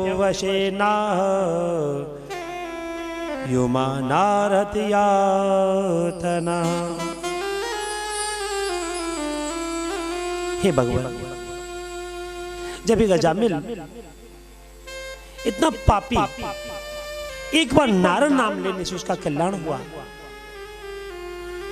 यदि हम तुम जीवात्मा ज्यादा नहीं तो रोज जाना, रोज प्रतिदिन 10-10 मिनट प्रभु के नाम की निकालें तो कितने हो गए? सुबह दोपहर शाम में कितना हो गया? 30 मिनट, यानी आधा घंटा हो गया। यदि आधा घंटा में प्रभु के नाम का निकाल लेंगे तो यह भी काफी है, यह भी काफी है। लेकिन ये 10 मिनट भी निकालना बड़ा मुश्किल है। अब पूजा कर रहे, नाती आएगा, हाँ बेटा क्या बात है, मैंने पूजा, अरे पूजा कर लेंगे, है गई पूजा, ले है गई। अब पूजा, अब हम ध्यानाभ्यास में बैठे हैं, मच्छर ने काट लिए, मौका देगा, है गई पूजा। मक्खी बैठ गई, मक्खी शरीर पर आ गई, ध्यान क्या क्या लगा रहे? नारायण का। आँख खुली तो कहाँ पहुंची दृष्टि? मक्की पे। दे चल बढ़िया तो कर रागी खा रही है ना, पूजा ना करन दे रही है गई पूजा। अगर वो इतना जानती कि मैं इसको काटूंगी, इसको पीड़ा होगी, तो क्यों काटती? मच्छर को पता होता कि मैं इसको पीड़ा देना चाहता हूं, तो तुम्हारे पास मैं मर जाऊंगा तो तुम्हारे पास क्यों आता? उनके तो जानकारी नहीं है ना, इसलिए तो आ रहे हैं। और हम तुम लोग मौका देख रहे हैं उसको मारने का। जब तुम मौका देख रहे हो तो कोई तुम्हारा तो मौका देखेगा है? हम सामने से जा रहे, सामने वाले ने बोली चल दे, अरे भगवान ने बहुत बुरा करो मैया, माने आमने सामने से मार डाल। अब वो ने तत कर रखी है, बानत करी। अपना कोई चला जाए तो भगवान ने बुरा किया, और दूसरा कोई चला जाए तो अच्छा किया।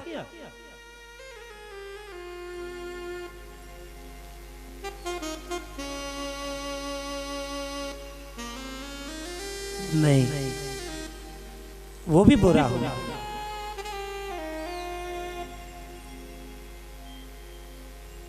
कर्म खोटे तो ईश्वर का भजन करने से क्या होगा। कर्म खोटे तो ईश्वर का भजन करने से क्या होगा।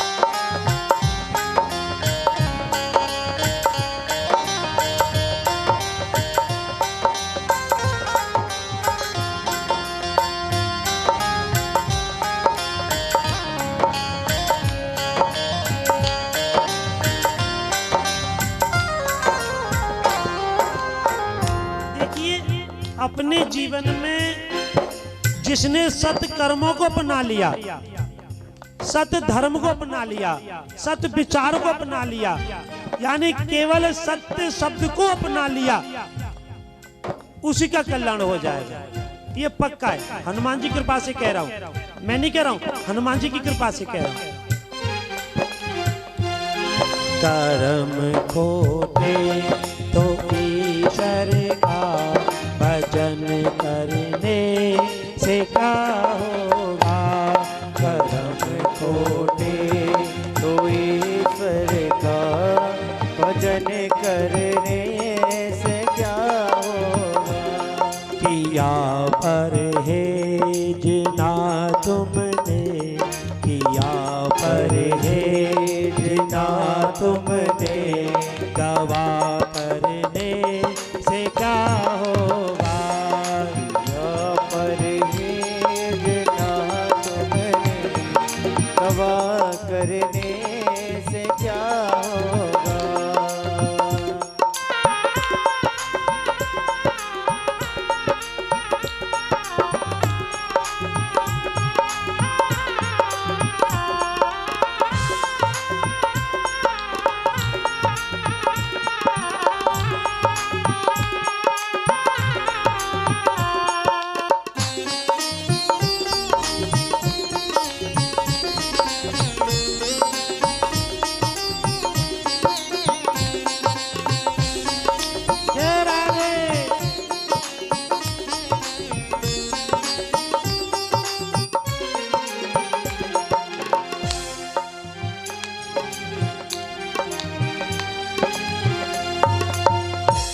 बोलना पड़ेगा, जोर से बोलना पड़ेगा। ओटे तो ईश्वर का भजन करने से क्या होगा।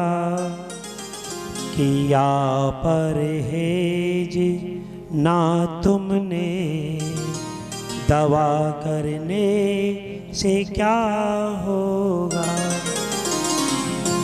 अब कर्म तो खोटे, जाके गंगा मैया नहाओ।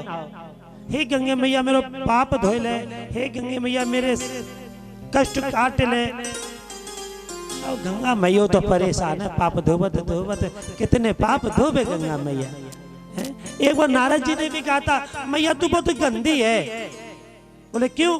कि जो भी आता है वो पापी जीव तेरे में पाप धो करके जाता है, तू गंदी है। बोले बेटा नारद तू मुझे नहीं समझ पाया। बोले क्यों? बोले नहीं समझ पाया। बोले क्यों नहीं समझ पाया? बोले मैं तुझे बताती हूँ। बोले बताओ माँ। तब उन्होंने कहा कि हे माँ, ये जो संसार है और जितने भी ये पाप धोता है, तो बेटा ये अंदाज लगाना कि जल कहां जाता है। और जब देवर्षि नारद जी ने देखा, विचार लगाया, तो जिस स्थान पर जो भी डुबकी लगाता था वही जल आगे हो जाता था। जहां से गंगा मैया निकली, नारद जी ने वहां से अपना कदम रखा और जो डुबकी लगाते थे वही जल आगे, जो डुबकी लगाता वही जल आगे, जो डुबकी लगाता वही जल आगे। और जल के पीछे पीछे दौड़ते चले गए और जाकर के कहां पहुंच गए? संगम। और संगम का जल कहां मिला? समुद्र। और समुद्र से जब भाप उड़ी तो कहां गया? और वहां से जब बरसा तो कहां आया? फिर किसने पिया? नारद जी बोले अपनो ही पाप अपने आप ही पी रहे। फिर गंगा मां के पास पहुंच गए। बोले हे मां, गंदी तू नहीं, गंदा मैं निकला, जो मैंने तेरी तरफ से ऐसी भावना रखी कि मां गंदी है। भैया मेरे नारद जी की गंगा जी की कथा जरूर सुनाई है, ठीक है ना? जहां तक मेरी आवाज पहुंच रही हो, जो बच्चे मेरे भाई बंधु माँ को गलत बताते हैं तो दिमाग से निकाल दे, माँ गलत है। माँ गलत नहीं है, गलत हम तुम हैं। बच्चे गलत हैं, माँ गलत नहीं।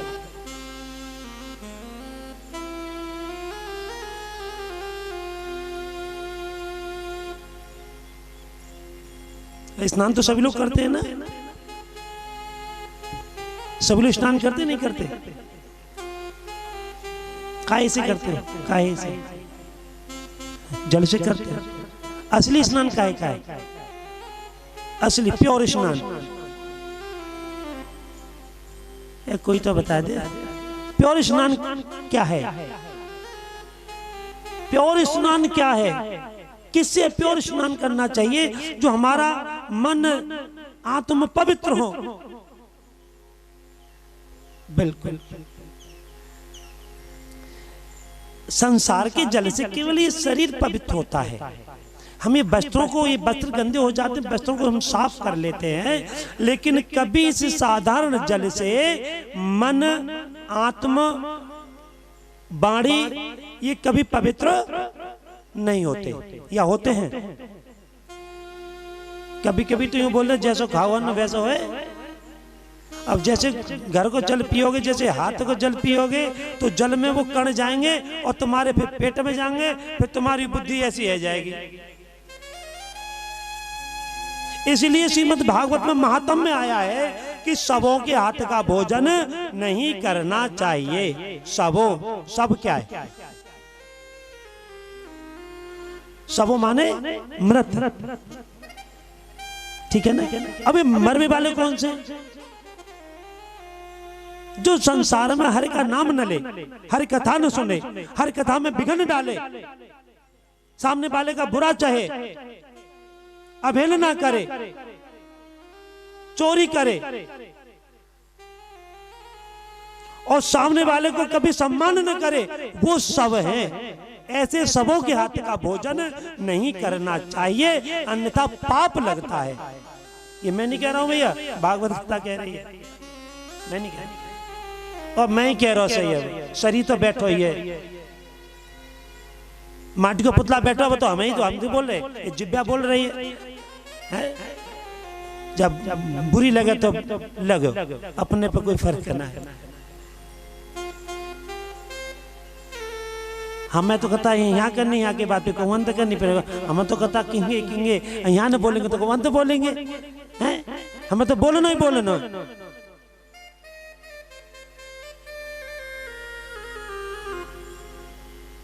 हमेशा अगर स्नान करना है तो हरे नाम, हर्षमण बंदन, सत्संग, इसे स्नान कीजिएगा। और मैं तो इतना भी बोलता हूं, भले ही जल से स्नान मत करो, एक दिन तो छोड़िए, 6 महीना मत करो, लेकिन प्रातः काल स्नान में डुबकी लगाओ 4 से 6 के बीच। मत कपड़े धो, मत मुंह धो, मत हाथ धो, पर स्नान करो 4 से 6 के बीच। क्यों? ये 4 से 6 का जो भी समय ना, यहाँ पर वो शांति होती है। यहाँ किसी की न तो आवाज कानों में आती है, ना शोर शराबा होता है, ना कोई शोरगुल होता है, शांति वातावरण होता है। बस बैठ जाओ, हरि नाम जप जाओ और करो स्नान। फिर उसमें लगाओ डुबकी, जितनी लगाई जाए।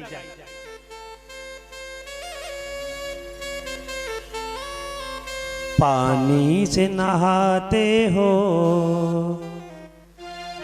पानी से नहाते हो, सत्संग में नहाया करो।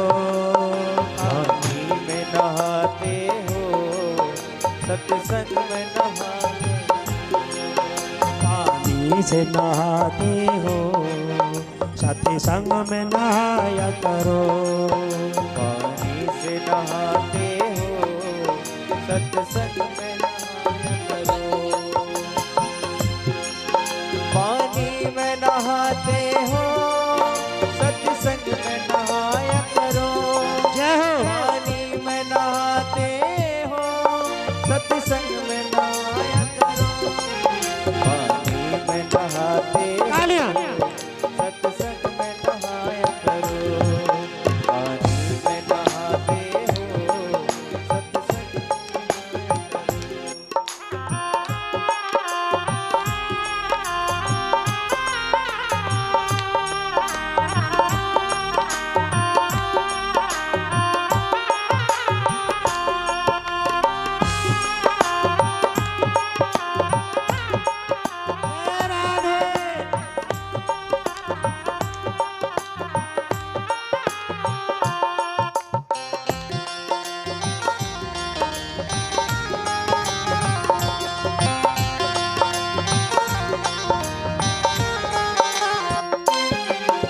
खाते खाते तुमको सब जीवन बीत गया। खाते खाते तुमको सब जीवन बीत गया। देखिए, खाना तो सभी लोग खाते हैं ना, या नहीं खाते? सब खा के आए हो ना, भूखे तो नहीं हो? खा के आए सच्ची में? खाना तो खाते हो, अब खाना कैसा खाना चाहिए? खाते खाते ये सब जीवन चला जाएगा और चला गया, और फिर आने वाले भी खाएंगे, आने वाले भी खाएंगे, और खा रहे हैं और जाते जाते तक खाएंगे।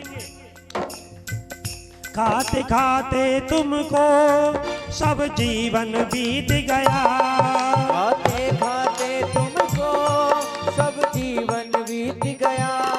खाना तो खाते हो, खाना तो खाते हो, कभी कम भी तो खाया करो। खाना तो खाते हो, तो खाया करो।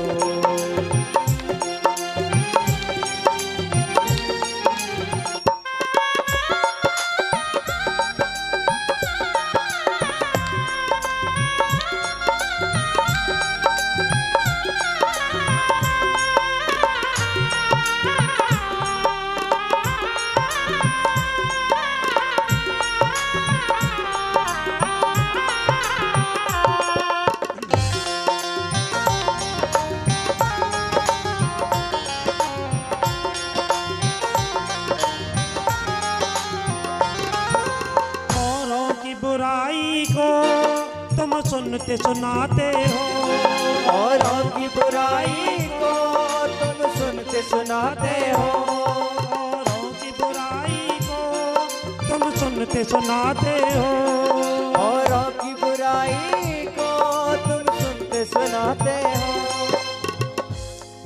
अब क्या करना है?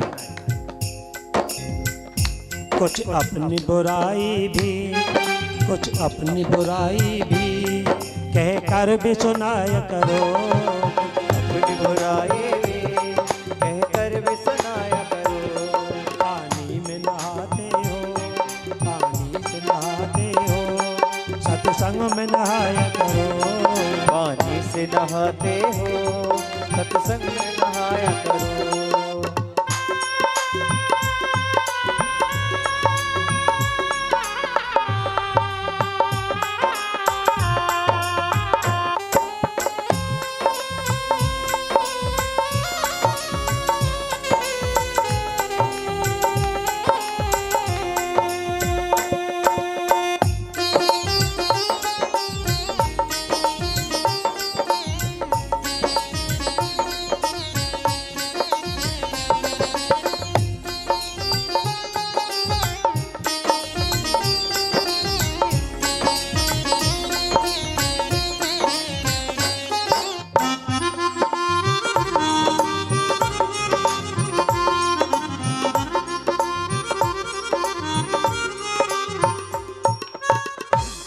बोलना पड़ेगा, जोर से बोलना पड़ेगा। राधे राधे।